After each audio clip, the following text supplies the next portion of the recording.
റമീസ് പ്രദേശവാസിയാണ്. ദുരന്തം കൺമുന്നിൽ കണ്ട വ്യക്തി കൂടിയാണ്. അദ്ദേഹം ഇപ്പോൾ നമ്മളോടൊപ്പം ചേരുകയാണ്. റമീസ്, ഒരു വലിയ ദുരന്തമാണ് താങ്കളുടെ കൺമുന്നിലൂടെ കടന്നുപോയത്. ആ നിമിഷം എന്താണ് കണ്ടത്?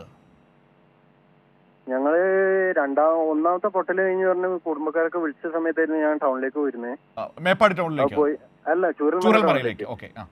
അവിടുന്ന് സ്കൂളിലുള്ള ആൾക്കാരെ മാറ്റിക്കൊണ്ടിരിക്കുന്ന സമയത്ത് വീണ്ടും ഒരു ശബ്ദം കേൾക്കുകയും ഫയർഫോഴ്സ് എല്ലാരും കൂടെ ഞങ്ങളെല്ലാരും കൂടെ ഓടിയായിരുന്നു മോളോട്ട്. രണ്ടാമത്തെ പൊട്ടൽ നടന്ന സമയത്ത്. ഇപ്പോൾ എന്താണ് പ്രദേശത്തെ ഒരു സാഹചര്യം? മഴ തോർന്നിട്ടുണ്ടോ? മഴ ഇപ്പോഴും പെയ്തുകൊണ്ടിരിക്കുകയാണ്. മൂന്നാമത്തെ പൊട്ടൽ ഇപ്പൊ പൊട്ടി കഴിഞ്ഞിരിക്കുന്നു. ഇപ്പൊ മൂന്നാമതും ഉരുൾപൊട്ടി. കൂടുതൽ ഗൗരവതരമാവുകയാണല്ലേ കാര്യങ്ങൾ? മഴ ഇപ്പോഴും കുറഞ്ഞിട്ടില്ല, നല്ലോണം പെയ്തോണ്ടിരിക്കുക.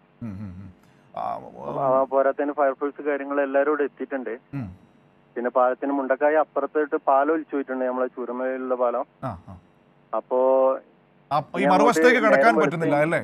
ഇല്ല, കുറെ ആൾക്കാർ അവിടെ ഒറ്റപ്പെട്ട് കിടക്കാണ്.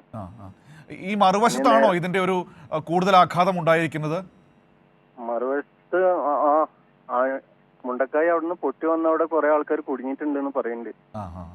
ഇനിയിപ്പോ ഫയർഫോഴ്സ് ഇവരൊക്കെ അങ്ങോട്ട് എത്തിക്കഴിഞ്ഞു കഴിഞ്ഞാല് എന്താണെന്ന് നമുക്ക് മനസ്സിലാക്കാൻ പറ്റുകയുള്ളൂ അല്ലേ? ഇപ്പോൾ ഈ നിങ്ങൾ നിൽക്കുന്ന സ്ഥലത്ത് രക്ഷാപ്രവർത്തനം എങ്ങനെയാണ് നടക്കുന്നത്? ആളുകളെയൊക്കെ ആശുപത്രികളിലേക്കൊക്കെ മാറ്റിയെന്നാണ് ഇപ്പോൾ നമുക്ക് അറിയാൻ പറ്റുന്നത്. അവിടുത്തെ ഒരു സാഹചര്യം എന്താണ്?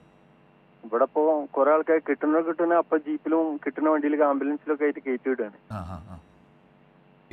ഇപ്പോ റമീസ് നിൽക്കുന്ന എവിടാണ്? ഞാൻ അതിന് കുറച്ച് മാറിയിട്ടായിരുന്നു എന്റെ വീട്ടില്. സുരക്ഷിതരാണല്ലോ അല്ലെ? വേറെ പ്രശ്നങ്ങളൊന്നും ഇല്ലല്ലോ?